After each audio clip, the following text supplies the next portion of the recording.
um conjunto, né, faz parte de um conjunto de ações que é referente ao mês do meio ambiente, ao mês aqui da cidade paulista, a Secretaria Executiva de Meio Ambiente. Estamos organizando um mês inteiro com várias atividades. Essas atividades contemplam 18 a 20 lives, que a gente está organizando essas lives. Motivos de mudas na cidade, nas praças da cidade, doações de mudas para algumas pessoas. A gente vai homenagear também algumas entidades ambientalistas, entidades que estão já trabalhando conosco, já estão em parceria há muitos anos, personalidades da cidade que já atuam na área ambiental, já atuam na proteção das nossas reservas, nas nossas áreas de floresta. Então, e passar para vocês também a questão da campanha de coleta consciente, descarte consciente de resíduos eletroeletrônicos. É uma campanha que a gente tem um objetivo maior, que é arrecadar e tirar de circulação aqueles eletroeletrônicos que muitas pessoas eles deixam afastados em casa, deixam esquecidos em casa. Então você tem, até eu tenho uma impressora que está aqui há muito tempo, nem serve mais, vou fazer o meu descarte, certo? E eu sei que esses materiais serão destinados para uma empresa séria, uma empresa que já tem know-how, uma empresa que já tem licença ambiental para trabalhar com isso. Então eles recondicionam o que for possível recondicionar. O que não for possível, eles retiram todo o material por tipo de resíduo. Então eles tiram os metais, tiram os plásticos, vidro. Então eles separam e eles dão a destinação adequada para esses materiais eletroeletrônicos. A questão do lixo, na verdade, é um câncer e a gente tem que enfrentar ele de forma enérgica, principalmente nos grandes centros urbanos. As pessoas, o trabalho, na verdade, de gerenciamento de lixo é um trabalho em conjunto, é um trabalho que demanda uma cadeia de ações, desde a ponta, desde o gerador, que é justamente o cidadão, até a destinação final, porque o que a gente tem que destinar é o lixo, não é o rejeito, falando tecnicamente. Então, do caminho da geração da casa das pessoas até o aterro sanitário, muito se perde, muito dinheiro se perde, muito de investimento público se perde. Então, a questão do gerenciamento de resíduos a gente tem que tratar de forma técnica, de forma planejada, com ações sincronizadas. Então, eu gostaria de dar início, né, a nossa conversa de hoje. A nossa conversa, a gente vai falar sobre instrumentos de aplicação do meio ambiente. A gente vai trabalhar esses instrumentos que foram concebidos em 1981, certo? E para ilustrar, na verdade, essa conversa, esse entendimento, a gente vai construir o direito ambiental, a questão ambiental, ela tem uma série de ações, certo, históricas que desencadearam o sistema nacional do meio ambiente, o sistema hoje que a gente conhece e o sistema hoje que a gente está vendo o desmonte dele, né? O sistema que foi concebido em 81, se a gente for comparar a intenção do legislador, a intenção das pessoas que naquele momento, certo, em 1981, volto a dizer, e ressaltando que esse ano completa 40 anos da Política Nacional do Meio Ambiente, a concepção desse instrumento legal foi uma concepção de fortalecimento, foi uma concepção de sistematizar o direito ambiental, as questões ambientais em nosso país. Muito bem sabido que a gente vai dividir esse entendimento em 4 fases. A gente vai, primeiramente, a fase fragmentada das questões ambientais, do direito ambiental, da legislação ambiental. Então a gente tem aí o Código Florestal, tem aí outros instrumentos como o Código de Minas, outros instrumentos que naquele momento tratavam de bens ambientais. Mas não era a questão da sistemática, não era, na verdade, com intenções voltadas para o desenvolvimento sustentável, tendo em vista que esse conceito ainda não tinha sido, na verdade esse conceito tinha nem surgido, né? Esse entendimento não tinha nem surgido. Então a gente tem, primeiramente, a fase fragmentada, várias leis esparsas tratando de coisas, de temas diferentes. E aí a gente vem para o entendimento de 81, que aí a gente estrutura a questão ambiental do nosso país. A gente dá corpo à questão ambiental do nosso país. Então a gente cria o SISNAMA, que é o Sistema Nacional de Ambiente. Mas aí eu vou fazer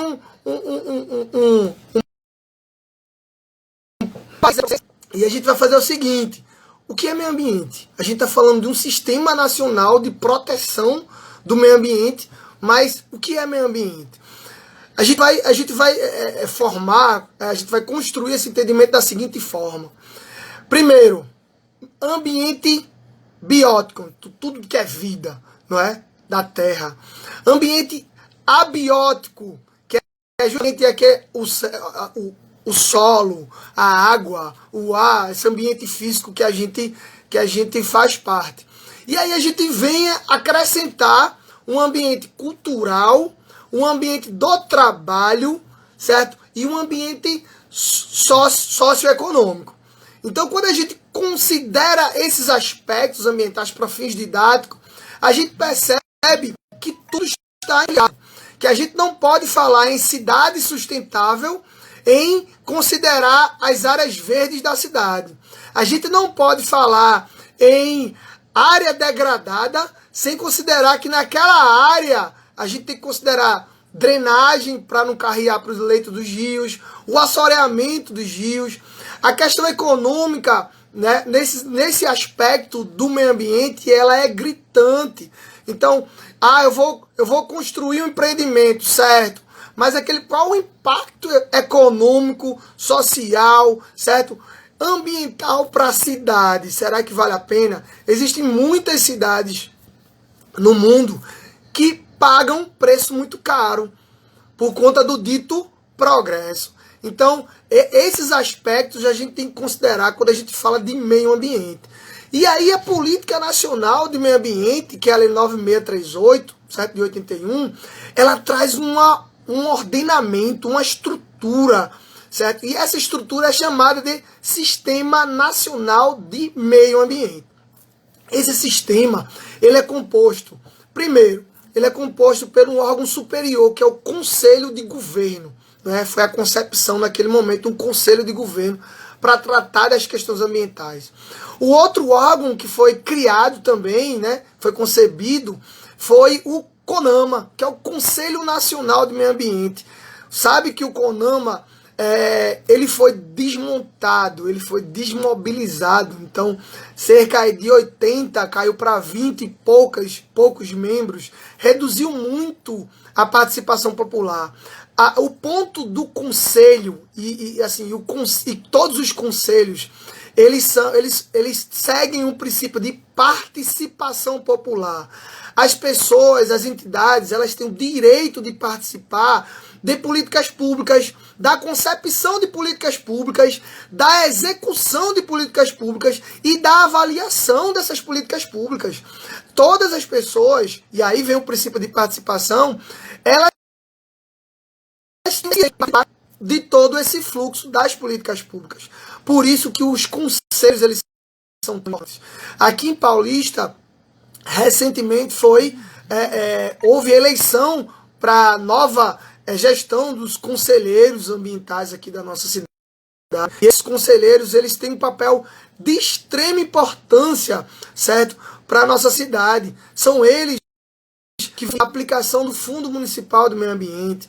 São eles que vão deliberar sobre normas, certo? Normas estruturantes, vamos dizer assim. Porque a gente tem que considerar, meus amigos, dois princípios, certo, para combater o que está acontecendo, que é o princípio do não retrocesso da norma ambiental. Esse princípio é de extrema importância hoje, e o judiciário ele está se movimentando, a doutrina ambientalista está se movimentando nesse sentido, Porque não adianta você conceber uma lei com todos os seus instrumentos, certo? E no decorrer das gestões, das políticas públicas, existirem bloqueios. A política pública ambiental, e aí a gente considera como política fundamental, que é a política da pessoa humana, da dignidade da pessoa humana, certo? O direito ambiental ultrapassou uma outra dimensão. Estamos agora falando de sobrevivência das pessoas, sobrevivência do ser humano. Então é um princípio fundamental, um princípio de dignidade da pessoa humana. Então esse princípio do retrocesso é um princípio do não retrocesso da legislação ambiental, é um princípio que a gente tem que trabalhar ele com mais força. Porque, olha, considere, foi concebido no CISNAMA, nessa lei, né, na política nacional, toda uma estrutura contendo o Ministério do Meio Ambiente, o Conselho do Governo, o CONAMA, como Conselho Consultivo, e aí eu venho um órgão executor, que é justamente o IBAMA, certo? Então a gente considera os órgãos executores, aqui no estado de Pernambuco temos a agência, temos o CPRH, e aqui em Paulista temos a SEMA, que é a Secretaria Executiva de Meio Ambiente. Então o que acontece? Esses órgãos executores, eles têm um papel fundamental de fiscalizar, de licenciar, de fazer com que a política ambiental da cidade ela seja cumprida. Certo? Então a gente tem um arcabouço legal desenvolvido desde a esfera federal, estadual, municipal, e a SEMA, a Secretaria Executiva do Meio Ambiente, junto, composta, claro, por seus técnicos, e aqui eu quero saudar todos os técnicos da SEMA, parabenizá-los pela aprovação nos concursos, né? Que houve 2 concursos aqui. Eu estou vivenciando o dia a dia deles, o dia a dia não é fácil, são muitas demandas, certo? É uma deficiência estrutural, que isso daí é reflexo de políticas públicas mal executadas. Isso daí não é só aqui em Paulista, no Brasil todo. O que está acontecendo com o Sistema Nacional de Meio Ambiente é realmente um desmonte mesmo. Por quê? Porque o entendimento é: por que eu quero licenciar? Por que eu preciso licenciar? Então, cada um que tem o seu entendimento em dizer: olha, eu estou trazendo um benefício para a cidade, eu estou ajudando a cidade, mas está ajudando a cidade a que custo? Certo? A gente tem 2 princípios também no direito ambiental, que é o princípio da precaução, certo? E esse princípio da precaução, ele diz assim: rapaz, eu não sei qual é o impacto ambiental daquele empreendimento. Ah, certo, eu não sei. Então eu preciso de estudos ambientais. Eu preciso fazer uma avaliação daquela área. Eu preciso verificar se realmente aquele empreendimento ele é viável para a cidade. Então, assim, esse entendimento ele deve prevalecer, e a narrativa que está se apresentando é a narrativa de que o licenciamento ambiental ele trava. O licenciamento ambiental ele prejudica o crescimento da cidade. Mas é uma narrativa mentirosa, certo? Todo empreendimento existe a fase de planejamento, desde a concepção do plano de negócio, certo? Para a implementação da empresa, até justamente é previsto equipamentos, é previsto a aquisição de outras ferramentas, de material humano. E aí o empreendedor que não se planeja, ele esbarra no licenciamento ambiental. E aí ele diz que o licenciamento ambiental está travando ele, que é uma mentira. O licenciamento ambiental, se ele fizer parte do planejamento estratégico de qualquer empresa, ele vai ser um instrumento que vai validar todas as fases de implementação. A fase preliminar, que é a fase de projeto, a fase de instalação, que é a fase de obra, e a fase de operação, que é justamente aquela fase que os controles já estão implementados, que os projetos já foram apresentados, que o esgoto já está sendo tratado, né, de acordo com o dimensionamento, com as estações de tratamento, com todo o cronograma, certo? Com todo o cronograma que foi definido pelo órgão ambiental. Então, o licenciamento ambiental ele é um instrumento de extrema importância. Então, quando a gente fala de política nacional de meio ambiente, a gente está falando da segunda fase, certo? Da segunda fase do todo, vamos dessas 4 fases que eu quero passar por vocês. Então, lembra, iniciamos com a fase fragmentada, várias leis tratando de vários temas. Entramos agora numa fase sistemática e organizada, estruturalmente falando, que foi em 81 a Política Nacional. E aí vamos passar agora para a fase de constitucionalização. Essa fase de constitucionalização, certo? É a fase justamente que foi recepcionado pela Constituição de 88, no seu artigo 225, essa lei, a Política Nacional, com todos os seus instrumentos. Então, o Constituinte, ele definiu, no seu artigo 225, certo? Um artigo específico para meio ambiente. E aí ele recepciona todos esses instrumentos da política nacional. E aí a gente está entrando na fase do constitucionalismo, certo? E aí o que acontece? Nessa fase, ele define algumas competências, certo? E aí eu quero falar para vocês, existem várias competências, mas eu quero falar da competência comum, que é uma competência do artigo 23 da Constituição. Essa competência comum, em seu inciso 6º, ele fala: proteger o meio ambiente e combater a poluição em qualquer de suas formas. Então, se é competência comum, então eu tenho federal, estadual e municipal com essa competência. Eu tenho que proteger o meio ambiente e eu tenho que combater a poluição em qualquer de suas formas. Então, eu, como ente, certo, municipal, não é específico para legislar sobre impacto local, é minha competência, é minha obrigação. Eu tenho que fazer isso. E outra coisa, a omissão é mais danosa do que a ação pontual. Ou seja, você deixar a coisa acontecer e virar os olhos de sua obrigação constitucional, ela é muito mais danosa. Sabe por que ela é danosa? Porque ela incentiva. O que está acontecendo hoje na Amazônia é justamente isso. É um sentimento que foi passado para as pessoas de que as áreas que estão lá para serem para passarem pelo processo de regulação fundiária são áreas que vocês podem invadir, que vocês podem ocupar. E aí, em determinado momento, certo? E aí, em determinado momento, o órgão federal vai lá e vai dar o título de posse. Então, isso daí eu estou beneficiando impactos ambientais.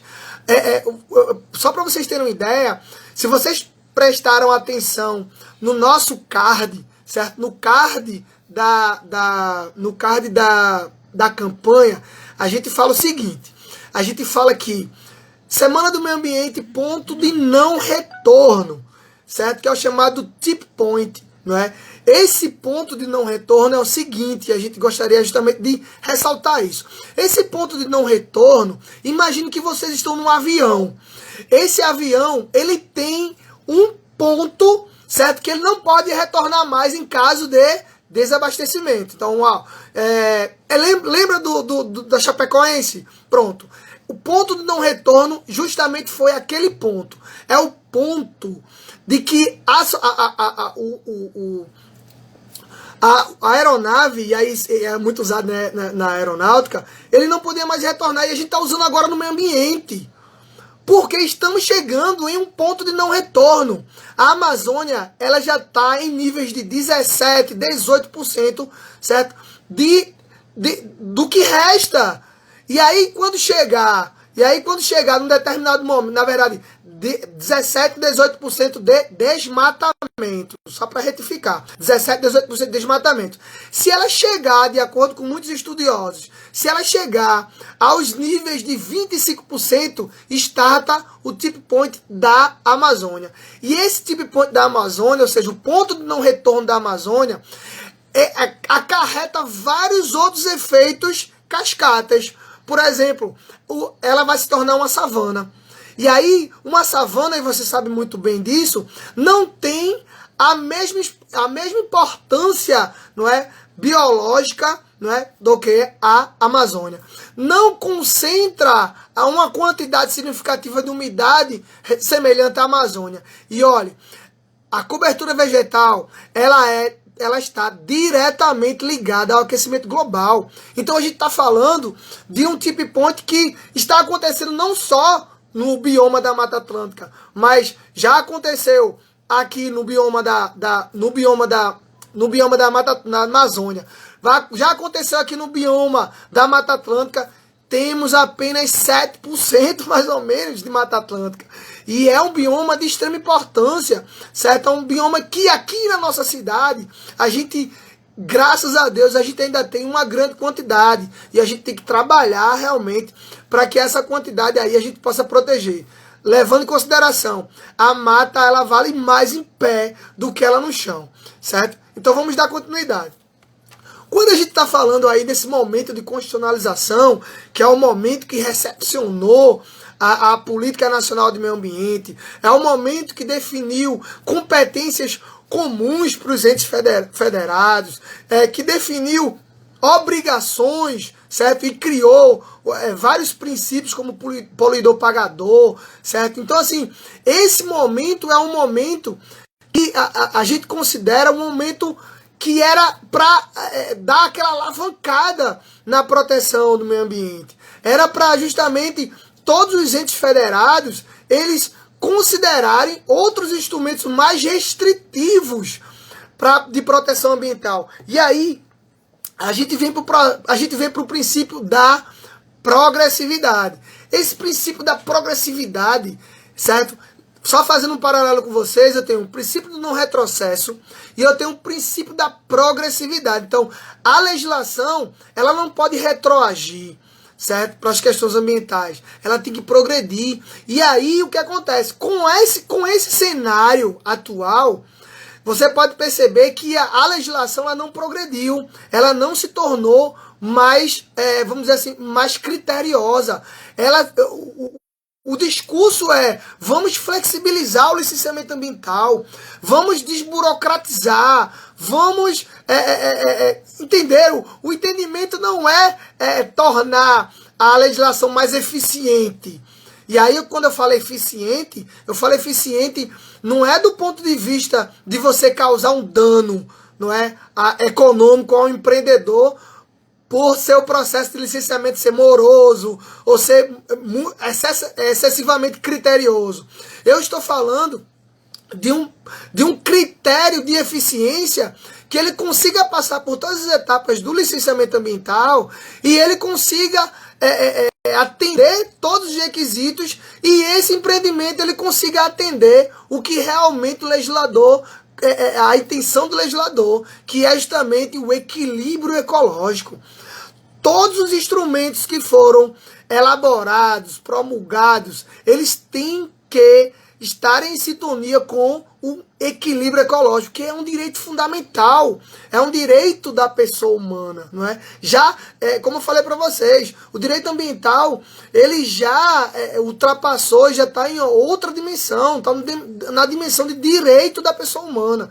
Então, outro ponto para vocês é justamente esse. Então, vamos falar agora, vamos entrar especificamente, porque assim, a gente faz a gente organiza as lives, e a live você não consegue mostrar, não é? Diferentemente de uma apresentação de slide. Então a gente vai falar do seguinte, a gente vai entrar agora nos instrumentos em si. Mas antes de entrarmos nos instrumentos, eu gostaria de fazer um reforço. Temos essa programação do dia 18 de maio a 18 de junho. É o mês do meio ambiente, aqui na Prefeitura do Paulista, não é? Conduzido pela Secretaria Executiva de Meio Ambiente, que está linkada à Secretaria de Desenvolvimento Urbano, Tecnologia e Meio Ambiente, e o núcleo que está conduzindo é o Núcleo de Sustentabilidade Urbana. Um abraço aí para todos os componentes da SEMA que estão nos assistindo.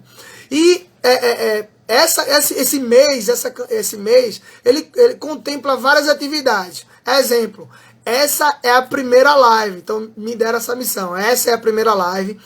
No decorrer do mês, teremos várias outras lives, teremos lives falando sobre a importância das abelhas, com a APIME, não é? Que é a Associação dos Apicultores, teremos lives com o seu Júlio, que é da Associação dos Produtores Rurais da Mata do Janga.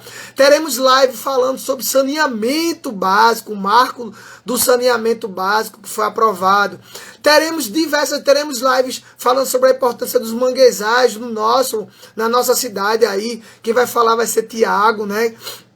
Que é engenheiro florestal da SEMA, e teremos outras diversas lives de acordo com a programação que está no Instagram da SEMA, certo? E a gente vai lembrá-los, claro, das lives. Ó, pessoal, tem uma live e tal. Então, assim, é composto. E temos a campanha, né, que é a campanha de descarte de resíduos eletroeletrônicos. Esses eletroeletrônicos que estão afastados aí na casa de vocês, uma televisão, um computador, notebook, celulares, né, micro-ondas. Esses equipamentos eletroeletrônicos, eles precisam de uma destinação correta, porque é um tipo de resíduo que a gente precisa evitar, certo? A sua destinação inadequada. Na verdade, a gente tem que evitar todos os resíduos, a destinação inadequada. Mas esses resíduos, eles têm um potencial poluidor maior, certo? Então, a Secretaria Executiva do Meio Ambiente, em parceria com a empresa chamada Recycle, estamos disponibilizando em vários pontos da cidade, ecopontos. Então temos ecopontos para você destinar esses eletroeletrônicos no Parque das Paineiras. Temos pontos no Shopping Northway, na OAB, que fica ali de lado do Bradesco, do centro, da Agência do Trabalho. Mandar um abraço aqui para o Dr. Luiz, o presidente da subseccional da OAB, faz um trabalho excelente. O Shopping Northway, certo? O Shopping Norte do Janga, o Colégio Santa Rosa. Mandar um abraço aqui pro pessoal do Anitta Gonçalves, que também está nessa parceria conosco, certo? Então, assim, temos vários parceiros, certo? Que disponibilizaram seus espaços para a gente poder doar. Então, o pessoal aí da Vila Torres Galvão doa no Anitta. O pessoal do centro tem vários pontos. Tem o Ecoparque, o pessoal de Jardim Paulista Baixo. O pessoal de Maranguape 1, de Maranguape 0, doa aqui no centro administrativo, certo? Da prefeitura. O pessoal do Janga já doa na escola Santa Rosa, que fica lá justamente no Janga, não é difícil de encontrar, ou no Shopping Northway. Então, assim, existem vários pontos de coleta, certo? E a gente precisa realmente, precisamos de coleta seletiva, e estamos trabalhando, vamos fazer um trabalho organizado nessa questão da coleta seletiva. Apenas para pontuar, temos também na programação uma live falando sobre revoltas das vacinas, não é? Com a Ana Carit. Então, assim, essa live é primeira, espetacular. Então, assim, dando continuidade, certo? Dando continuidade à programação, a gente vai iniciar agora a falar sobre os instrumentos mesmo. O que o legislador, é isso mesmo. O que o legislador, ele quis com esses instrumentos, com essa definição de instrumentos.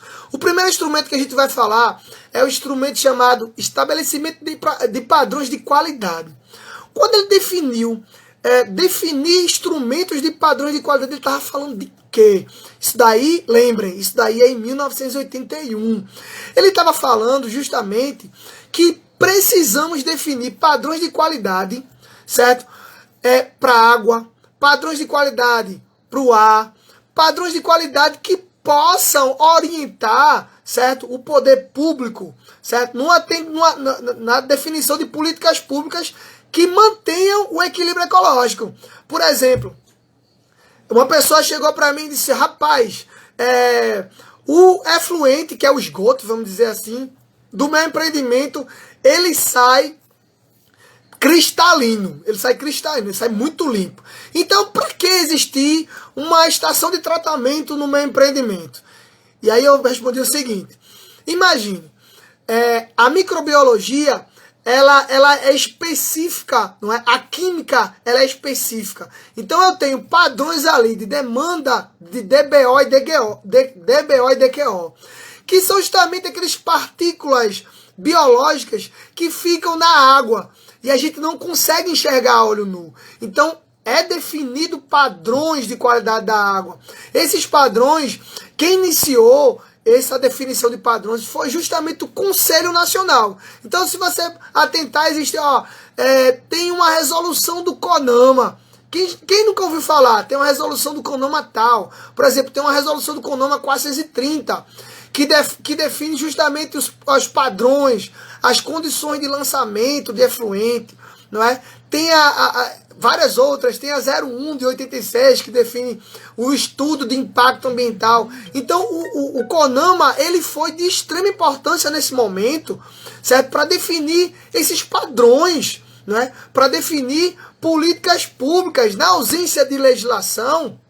Na ausência de legislação, eu vou anotar essas perguntas e vou catadores, né? Catadores. Eu tenho uma boa notícia para os catadores também. Definição de políticas públicas. Então o CONAMA, ele definiu padrões, a gente precisa de padrões. Então esses padrões foram de forma gradual sendo emitidos resoluções que definiam padrões de qualidade do ar, padrões de lançamento de efluente, padrões de classificação de corpos d'água, não é, de rios. Então a resolução o CONAMA, ele foi de extrema importância nesse tema. Então, outro instrumento, zoneamento ambiental. Rapaz, o zoneamento ambiental, ele é um tema tão atual, certo? Que você pode entender o seguinte. Entenda assim: eu tenho minha casa, vou construir minha casa, e aí eu tenho que escolher onde é que vai ficar o banheiro, onde é que vai ficar a sala, onde é que vai ficar a cozinha, onde é que vai ficar o meu terraço. Então, o zoneamento ambiental, ele foi um instrumento, ele foi, na sua concepção, um instrumento jurídico de ordenação do uso e ocupação do solo. Esse instrumento de ordenação do uso e ocupação do solo, ele foi se desdobrando de acordo com o tempo. Então, e aí a gente vem para a nossa realidade. A gente tem hoje o plano diretor da cidade, que justamente está dentro desse zoneamento.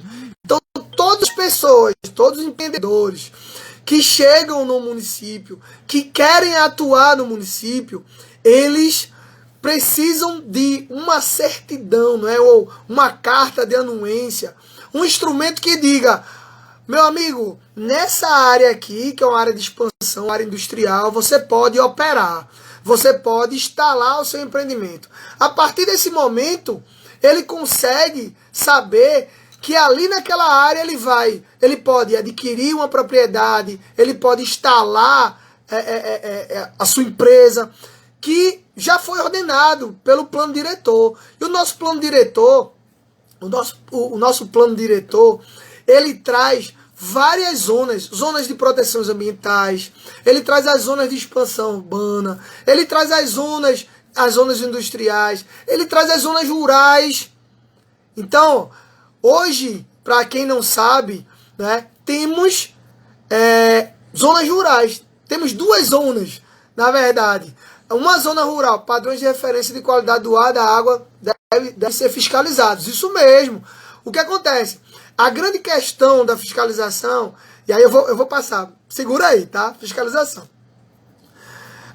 As duas zonas rurais que temos hoje na cidade paulista, uma fica próximo a Santa Casa, para quem conhece, ali depois de Miroeira, fica ali na Mata do Ronca. Aquela área todinha ali da Mata do Ronca, ela é uma zona rural. E a outra zona rural fica bem após da ESEC, da Estação Ecológica do Caetés. É uma área mais distante aqui do nosso centro urbano.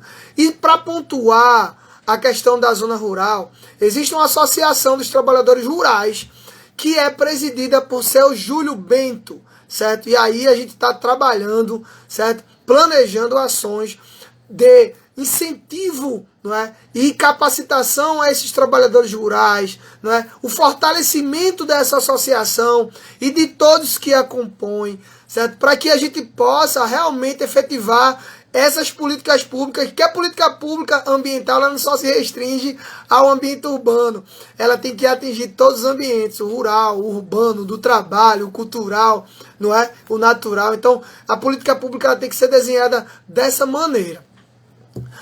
Muitas fósseis sendo jogadas na Praia do João. Vou anotar isso aqui também, certo? E aí eu vou tratar isso daí na fiscalização e competência. Posso tratar isso daí também na live específica sobre saneamento. A gente vai falar sobre saneamento, marco de saneamento. Vai ser importante. E aí vamos passar para um outro ponto. Avaliações de impactos ambientais. Por que o legislador ele definiu a questão da avaliação de impactos ambientais? Meu amigo, o empreendimento, ele vai... Exemplo, hoje tive a grata e a satisfação de um empreendedor procurar a SEMA para se informar, certo? Então, assim, estamos no centro administrativo, em Maranguapium. Trabalhamos, o regime de atendimento lá é de 8, certo? Até as 13h30.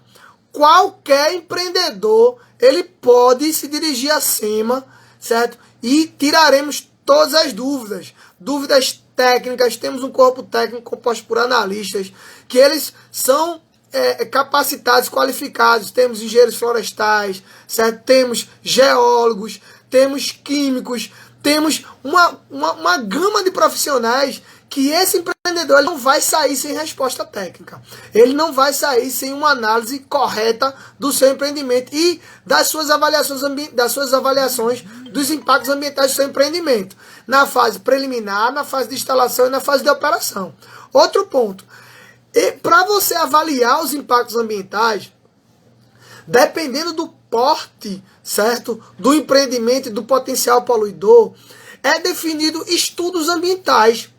Muitas pessoas elas acham que o estudo ambiental ele é um entrave, ele é uma burocracia, mas é como eu falei para vocês, o estudo ambiental ele vai passar para o órgão ambiental, vai passar para a administração pública todos os seus impactos ambientais. Então, em cada estudo ambiental, e aí tem os mais complexos, como o EIA-RIMA, que é o estudo de impacto ambiental, e o RIMA, que é o relatório de impacto ambiental, temos um estudo técnico ambiental, não é, que é o ETA, temos o relatório ambiental simplificado. Então, temos vários tipos de instrumentos, de estudos definidos por porte e potencial poluidor do empreendimento. Então, mas a avaliação ela tem que ser feita. O empreendedor ele tem que passar por esse momento de avaliação. Por quê? Porque ali eu tenho 3 fases.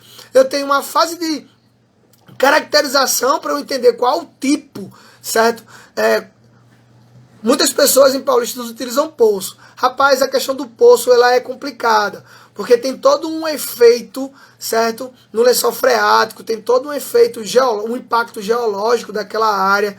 E aí a questão do poço, ele é como se fosse uma, vamos dizer assim, vamos fazer analogia, é como se fosse uma veia aberta. Se você não tem todo o trabalho, toda a técnica de isolamento do poço, de monitoramento da qualidade da água do poço, você vai deixar aquele poço ali aberto, e ali do mesmo jeito que sai, entra contaminantes e vai contaminar todo o lençol freático. Se tiver próximo a alguma área que tenha um potencial poluidor significativo e houver um vazamento, rapaz, o dano é impressionante. Mas voltando para a avaliação de impacto ambiental, justamente isso daí é um dos itens que é avaliado na avaliação, nos estudos de impactos ambientais. Verifica como é que está a questão da destinação de resíduos.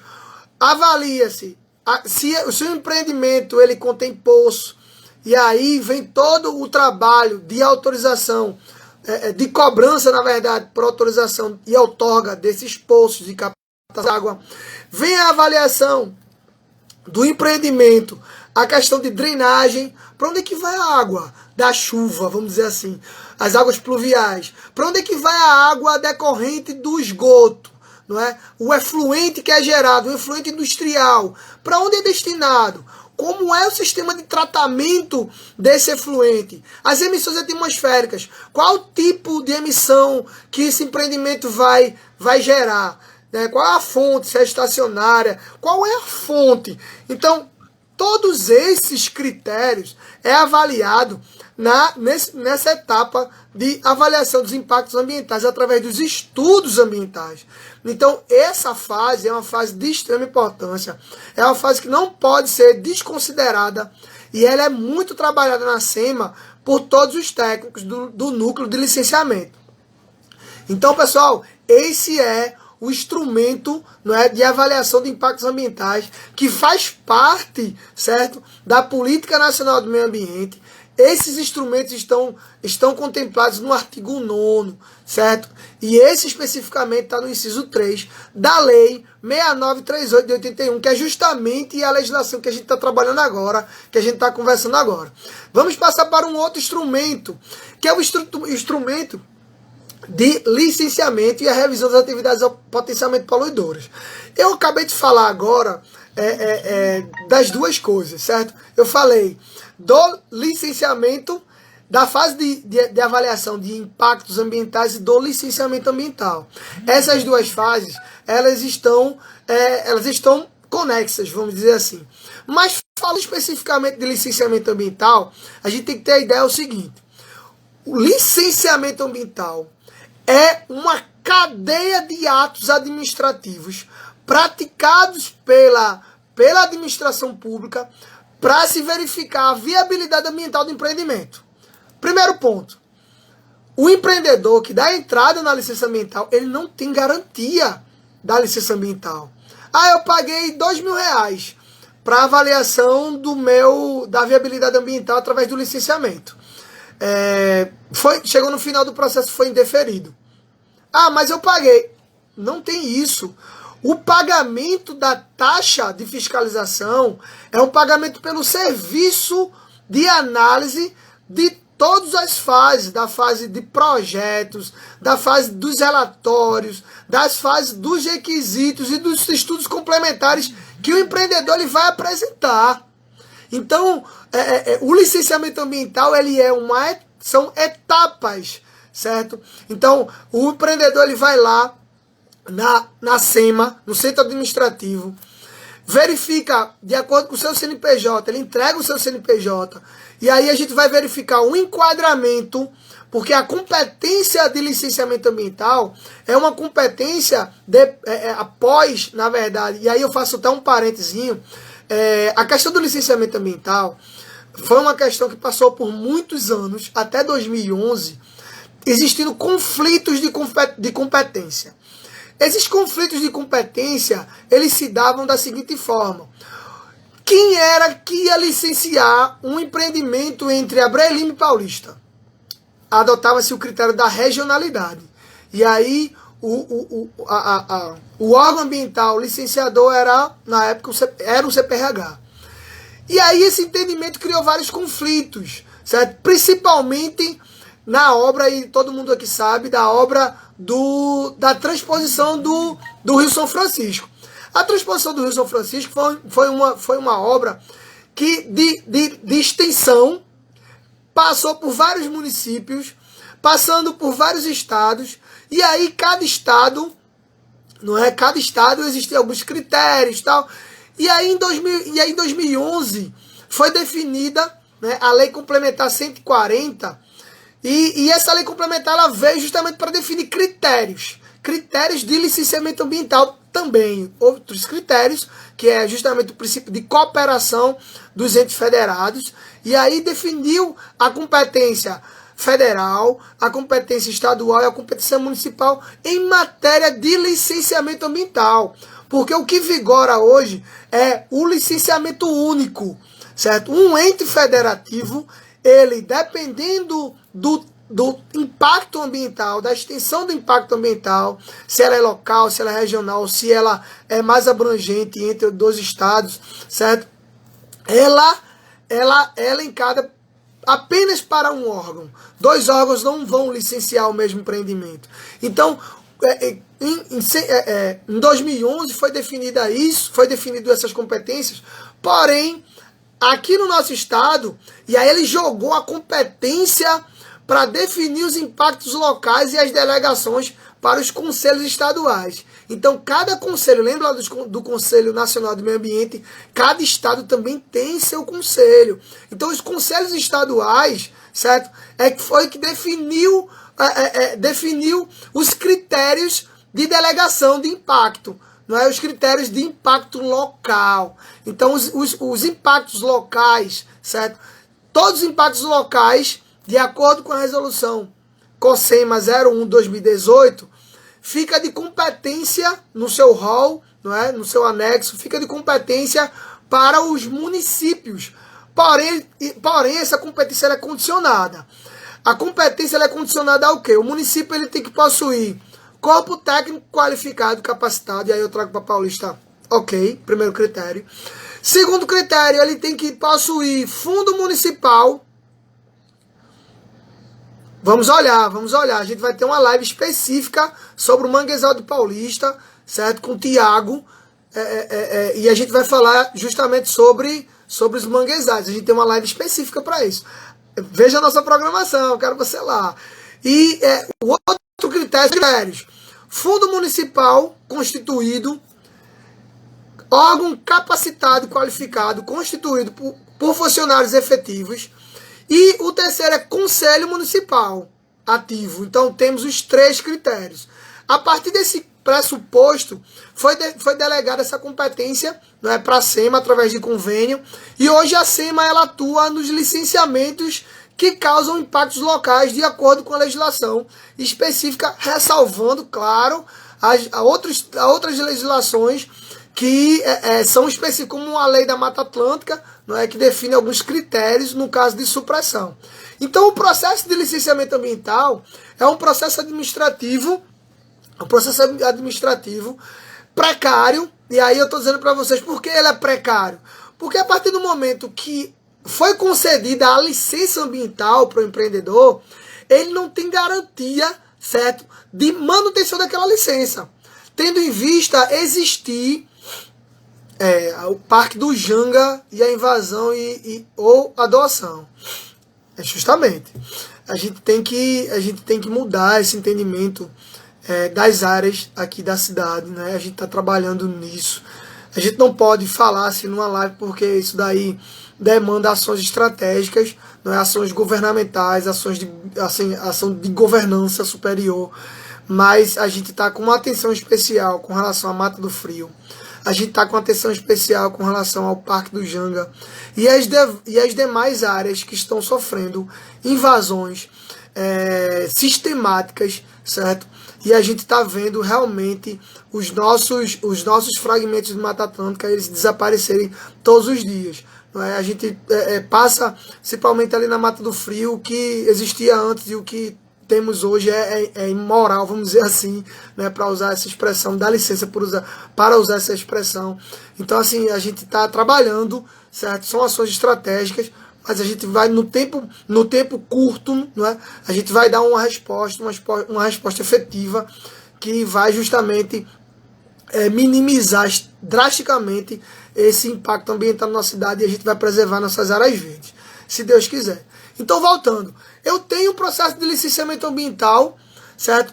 É um processo precário. Por que um processo precário?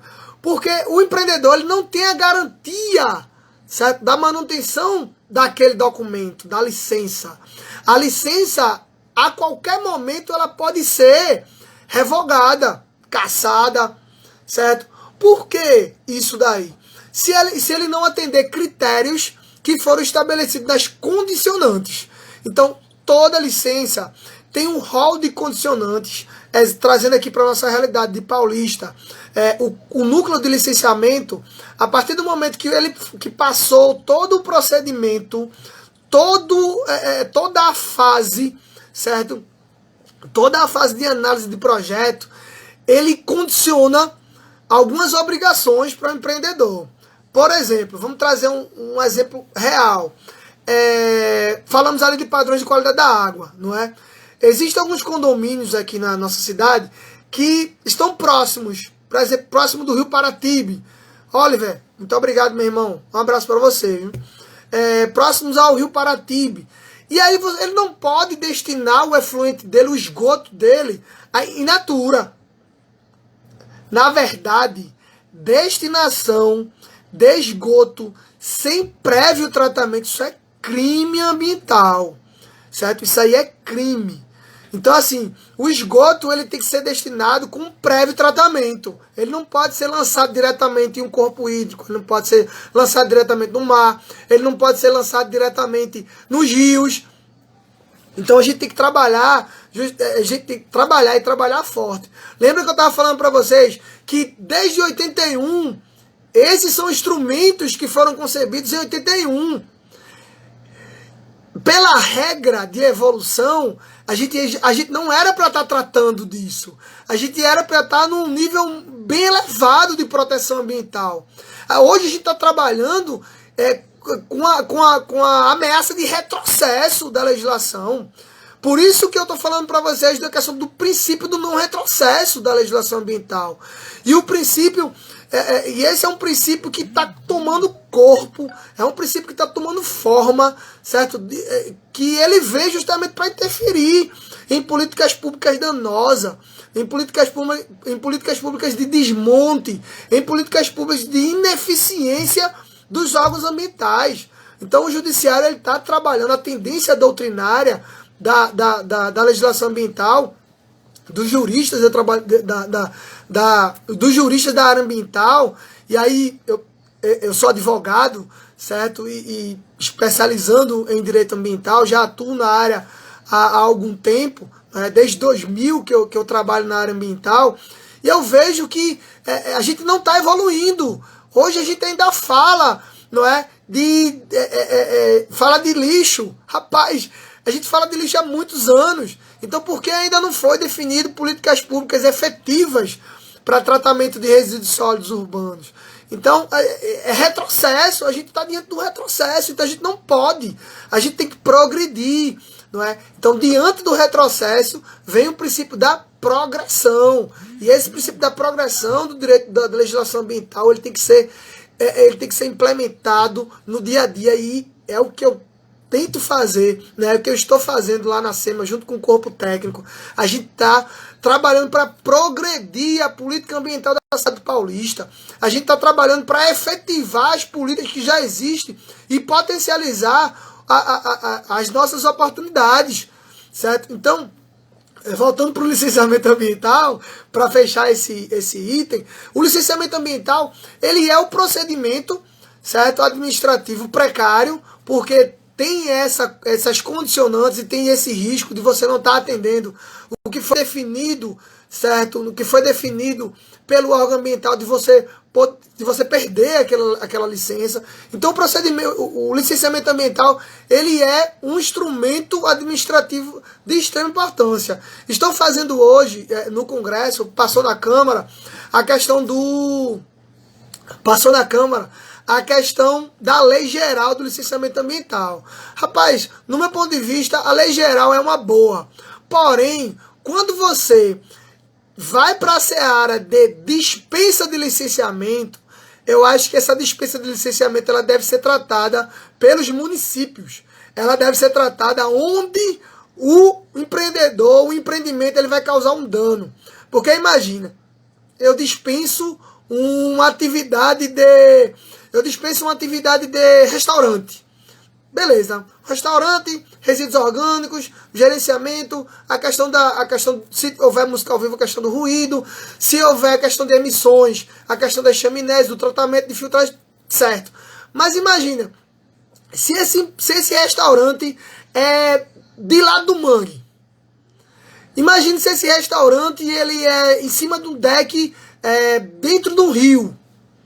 Então, quem vai definir isso daí tem que ser o órgão ambiental municipal, certo? Não, você não pode, a partir de uma lei geral, já dispensar, ou então definir autodeclaração para algumas atividades. Boa noite, Silvane, tudo bem? Você não pode. Então, eu acho muito arriscado. Essa lei de licenciamento é uma lei que ela está sofrendo influência danosa, certo? De grandes grupos econômicos que, imaginem, os principais pontos de desmatamento da Mata Atlântica, ela se dá nas proximidades de vias. E aí você vai dizer, por quê? Por quê? Porque quem desmata, ele tem que transportar.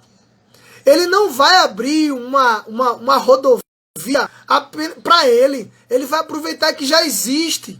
E aí acontece o fenômeno de espinha de peixe. Não é? As áreas elas vão começando a serem desmatadas próximo às vias, às grandes estradas, às grandes... e aí a coisa vai acontecendo e vocês sabem muito bem disso, que, meu amigo Valdir, um abraço, vocês sabem muito bem disso, que a estrutura de fiscalização do Brasil, ela não consegue atender, ela não consegue a demanda, ela não consegue dar a resposta efetiva. Tanto é que todo mês os índices de desmatamento aumentam. Entenderam? Então, assim, a gente tem que pensar muito bem, e aí começa pelo processo de licenciamento ambiental, pelos estudos ambientais, certo? Outro instrumento justamente os espaços, criação de espaços territoriais protegidos. E a gente vai falar dos espaços territoriais protegidos, a gente vai falar do Sistema Nacional, certo? De unidades de conservação. E aí, quando a gente fala, a gente tem que proteger espaços. A gente tem que proteger espaços e definir a característica de cada espaço. Então, a gente tem Sistema Nacional de Conservação, definiu espaços de proteção, que são as unidades de conservação. Essas unidades de conservação, eu tenho dois tipos de unidades de conservação. Eu tenho unidade de conservação de proteção integral. Aquelas unidades de conservação de proteção integral são unidades de conservação que não contemplam a presença de pessoas. Ou seja, eu não consigo... Exemplo, unidade de uso sustentável, uma APA, uma área de proteção ambiental, que contempla a presença, a construção de casas, de resorts, de condomínios, de hotéis.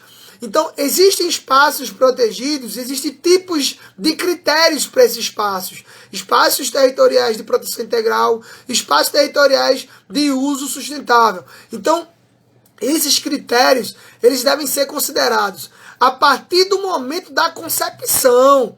Porque para você definir uma área de espaço protegido, ela tem que ser previamente estudada, tem que existir um estudo ambiental para definir o potencial biológico daquela área, qual é a importância, qual o grau de importância daquela área para a cidade, para o estado, federal. Então, eu tenho que ter um estudo. Outro ponto, eu tenho que fazer uma consulta pública. As pessoas que estão morando naquela área, certo? E as outras pessoas que moram em volta da área, das unidades de conservação, eles precisariam ser consultadas através de consultas públicas. Exemplo, imagina que eu vou definir uma área de proteção ambiental e eu não consulto um morador tradicional da área, ou comunidades tradicionais da área. Então eu chego, instituo um instrumento, certo? Defino em lei, defino em decreto aquela área como sendo um parque, como sendo uma área protegida, e aí eu não faço todo esse trabalho de indenizar as pessoas que estão ali, de trabalhar a educação ambiental e trabalhar a questão das áreas de entorno, porque hoje, aqui na cidade paulista, temos unidade de conservação que as pessoas que moram em volta não se sentem parte da unidade de conservação. Essas pessoas têm que sentir parte da unidade de conservação. Essa pessoa tem que fazer com que aquela unidade de conservação ela se perpetue, ela seja contínua, ela não sofra impactos ambientais, não é? Ligando para os órgãos ambientais, não é? Fazendo com que aquela área ali ela se sinta, vamos dizer, se sinta dona. E eu gosto muito bem de dizer uma coisa para vocês, é o seguinte, a gente aprende aí de novo que tudo que é de ruim se esconde na mata, não é? O bicho-papão se esconde na mata, a cuca se esconde na mata, o lobisomem se esconde na mata. Então as pessoas, elas crescem com o sentimento de que na mata só tem coisa ruim. E não é verdade. As áreas, não é? As matas, aqui a Mata Atlântica, ela contempla uma reserva biológica impressionante. Ela contempla um composto de flora, não é, e de fauna que, sinceramente, em poucos países existe tanta biodiversidade, a riqueza de biodiversidade que existe no bioma da Mata Atlântica, no bioma da Amazônia.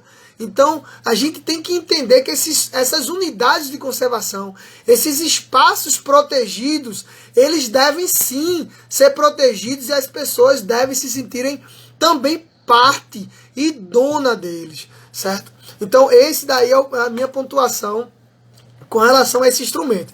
E aí vamos para o instrumento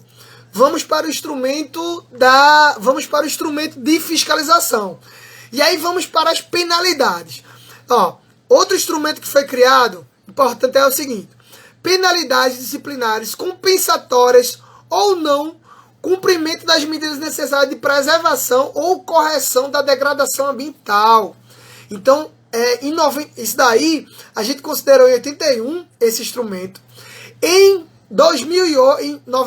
88, com a constitucionalização, a gente tem responsabilidade por dano ao meio ambiente, que trata do dano ao meio ambiente em 3 esferas. Trata o dano ao meio ambiente na esfera criminal, na esfera civil e na esfera administrativa. Então, o causador do dano, o poluidor, o degradador, certo? Naquele momento, né, flagrante delito criminal. Isso daí não exime a responsabilidade de reparar a área, não exime a responsabilidade de pagar multa. Então, existem as penalidades por crimes ambientais. Em 98, certo? Tem um dispositivo da Lei de Crimes Ambientais, que ela elenca vários artigos que tratam sobre crimes contra a fauna, crimes contra a flora e outros crimes ambientais. Então, assim, os instrumentos estão aí, não é? Os instrumentos estão desde 81, com esse instrumento das penalidades, e aí foi recepcionado em 88 com o artigo 225 que trata da responsabilidade objetiva e da responsabilidade em 3 esferas, da civil, da criminal, certo? E da administrativa. E a criminal especificamente está sendo tratada na Lei de Crimes Ambientais.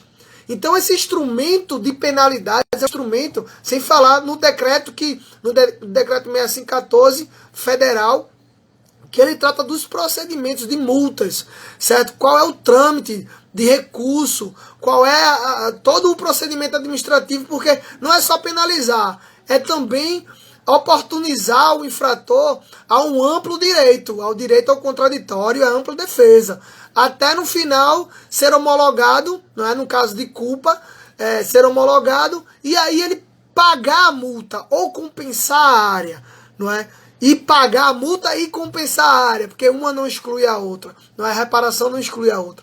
Então, esse instrumento é um instrumento que ainda se mantém, porém, a gente verifica o enfraquecimento dos órgãos ambientais. A gente não vê realmente efetividade na fiscalização ambiental, não é? A gente tá, hoje mesmo, a gente teve a triste notícia desse suposto esquema, não é? Que começa pelo nosso órgão executor maior, que é o órgão, não é? Que é o Ministério do Meio Ambiente. Então, o nosso executor maior, o órgão executor maior, ele é omisso, não é? Na questão da obrigação dele, e ele é partícipe na ação, certo? Danosa contra os nossos produtos florestais. Então, a gente tem todo o instrumento, porém, ressaltando, a gente está falhando. E na falha do legislador e na falha do executor, vem o judiciário com os princípios do não retrocesso e o princípio da progressividade da legislação ambiental. Então, pessoal, esse daí é a pontuação que eu quero passar para vocês com relação a esse instrumento. Sinceramente, quem tiver interesse nessa live ou nesse material que eu tenho, uma apresentação montada, certo? Passa um e-mail para o NSU semapaulista@gmail.com. Esse e-mail, que é do NSU semapaulista@gmail.com, é o e-mail que eu posso passar para você, disponibilizar essa apresentação em PDF para vocês. É uma apresentação que ela trata de todos os instrumentos da Política Nacional do Meio Ambiente. É um instrumento, é uma apresentação bem completa que eu tive o carinho de preparar para vocês, de falar aqui na live, certo? Lamentavelmente a live só tem 1 hora, mas eu gostaria de falar mais para vocês, porque esse tema é um tema que eu gosto muito, né? É um tema que eu vivencio isso há muito tempo. Isso mesmo, muito obrigado. NSU semapaulista@gmail.com. Estarei com vocês aqui em outras lives, certo? Estou à disposição, certo? Tem um e-mail aí que nossa equipe está passando. Bruno, agradecer a equipe, que aqui é a Bruna Maldonado, a Jocelane, a Jeane, certo? Então, assim, gostaria muito de agradecer e dizer para vocês que o NSU, o Núcleo de Sustentabilidade Urbana, o Núcleo de Fiscalização, o Núcleo de Licenciamento Ambiental, toda a Secretaria de Meio Ambiente aqui do município de Paulista, né, está de portas abertas para orientar, para ser parceiro, né? A nossa intenção é de progressividade, é de adiantar, não é? É de fazer com que a gente consiga efetivamente alcançar o equilíbrio ecológico. E o equilíbrio ecológico, ele permeia a sustentabilidade, o desenvolvimento econômico, o desenvolvimento socioeconômico, o desenvolvimento sustentável. Então, assim, já chegou na hora, né, de expirar a live. Muito obrigado a todos que participaram. Lembrando da campanha de descarte dos resíduos eletroeletrônicos. Acesse nosso site, acesse nosso Instagram. Estão disponibilizados todos os pontos, os locais de destinação, certo? E é muito importante a gente dar realmente uma resposta a esse tipo de resíduo. Mandar um abraço aí para a Viviane Silvestre, que é embaixadora do Lixo Zero, do movimento Lixo Zero. Lucerli Albuquerque, não é? Valdênia. Muito obrigado aí, o Oliver, por toda a contribuição. Espero que essa live venha contribuir mais para a nossa cidade, venha contribuir realmente para o nosso desenvolvimento. Então, pessoal, um forte abraço, aproveite as outras lives, certo, da nossa programação. Fica com Deus.